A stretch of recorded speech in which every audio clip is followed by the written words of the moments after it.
In this in this video, I'm going to teach you exactly like the broscience version of why working hard is actually good for you and how it makes you happier. So we always heard about like working hard and okay, you should work hard, on this, you should work hard on that. But why? Oh yeah, for goals and this and that. But there's like an instant benefit that you can get to working hard, and it's the idea of like instant and delayed gratification. You might have heard of it like, oh yeah, instant gratification is junk food and delayed gratification is working hard. Sure, but why? So basically we have what we call dopamine, or like a dopamine baseline. Dopamine baseline is kind of like your motivation, like happiness, like fulfillment feeling. So when you eat like a chocolate bar, you get a lot of dopamine, but then if you do something difficult, your dopamine goes down, or at least it's very low. That's why you don't feel motivated to like take a cold shower. That's why you don't feel motivated to study. That's why you don't feel motivated to, for example, go to the gym and work hard. Because those are difficult activities. Those are activities that you don't like doing. But what happens is, if you really think about it just one step further, literally just 2 steps further than what you already think about, you'll understand that the hard work that you do is actually better for your mental health, better for making you happier and feel good than the bad ones. Because for example, let's just say you binge eat, right? Let's just say while you're binge eating, your baseline is like really high. You go up, up. Okay, imagine this is your baseline. Okay, imagine this is your baseline, right? Because it's easier with my left hand. Imagine this is your baseline. Now, if you're binge eating, you're eating a lot of chocolates, from your baseline, it goes up because you feel really good. You have a lot of motivation, you have a lot of pleasure. But then as soon as you stop, because of all the other like defects you get, all the sugar crash, the sugar crash, the insulin spike, everything, and all the calories you just ate because now you got a little bit more fat, you now go below the baseline you started at. Because what did you start at? You started at, okay, just not binge eating. But because you binge ate and you went up here, you felt really good. But now you have all the defects of the sugar and the calories, and now you're below the baseline. Which means now your new baseline is below where it was. So a lot of people think that, oh, eating makes me happy. Well, if you're eating healthy, sure, but clearly if you're eating a lot, you're probably not eating healthy because healthy food is satiating. So if you're eating a lot, chances are you're eating shitty food. So what happens is you feel really good, sure, but then right after that you feel worse. So now you're here. And now let's just say because you're here, you feel sad, you binge eat a little bit more. So you go up, up, up, up, up, but then you fall back down way below where you were, and now you go down, down, down, down, down. This is why people who are fat and eat chips are depressed. You might think that, oh, it's a fun life, not working, not doing something difficult, and just eating chips and watching Netflix all day would be fun and happy. But no, the reason why they're upset and they're not happy as other people who are working hard is because they're constantly, deliberately putting their baseline right below where it was. So your dopamine, I told you, is kind of like your motivation to do shit.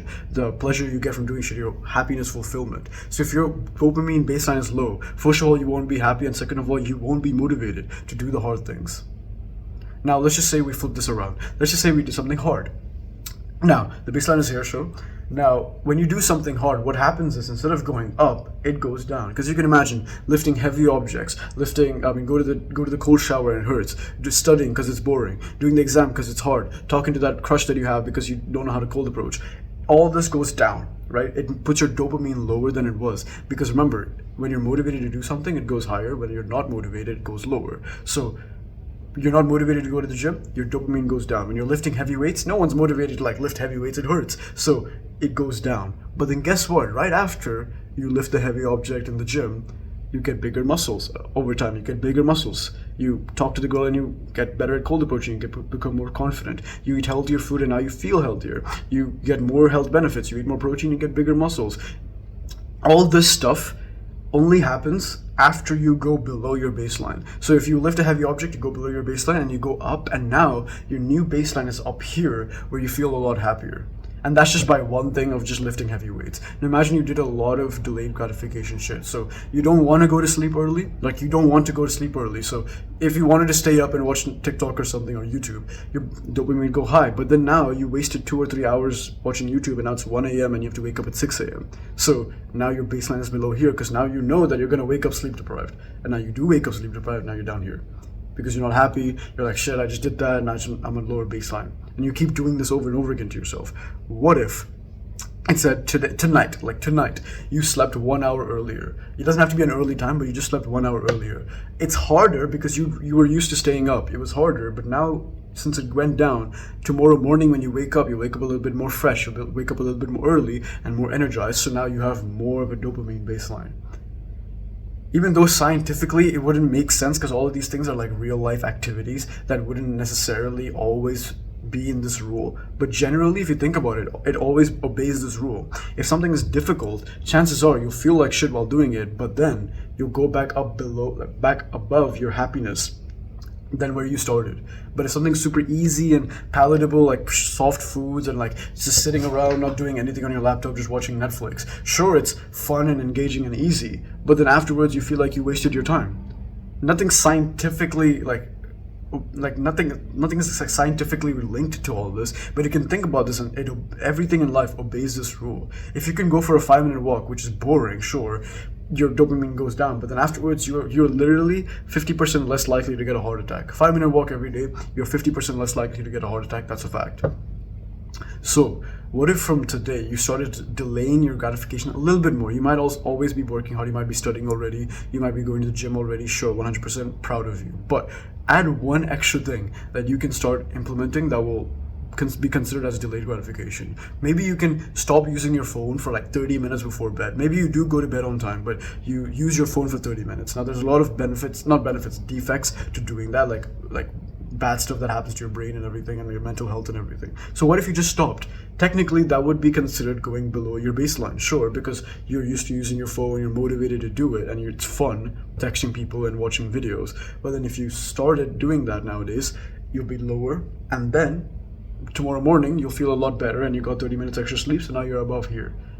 You gotta always imagine this when you're doing stuff. When I'm recording videos, I don't get the innate, like obviously I feel fulfilled. I love recording videos. Like this is like something I can do for hours. I can teach. I love teaching complex topics.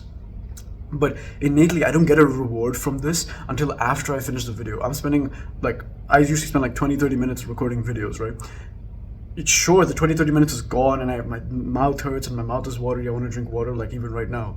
But then after I accomplish it, my dopamine goes high. I get a dopamine peak because I just finished something really good. That's why after you lift a heavy weight and you put it back down, you feel like really good and energized, even though you did something painful. It's because your dopamine baseline went up. You can visually see this, you can mentally see this every time you do something difficult. You write an exam and you finish it and you know you did well. You close the paper and you put it on the desk and you know you did well. Your dopamine is high because you know you did well. But you did well mainly because while you were writing the exam, you were thinking it was hard, not motivating, and then boom, right after you finish the exam, you got a new baseline. So implement this in your life all the time. Like this video if you like the video. Dislike it if you dislike it. If you want more videos like this, subscribe to my channel. It lets me know that you like these type of videos. And if I remember to keep a video here, play it. If I don't, I'm stupid. Bye bye.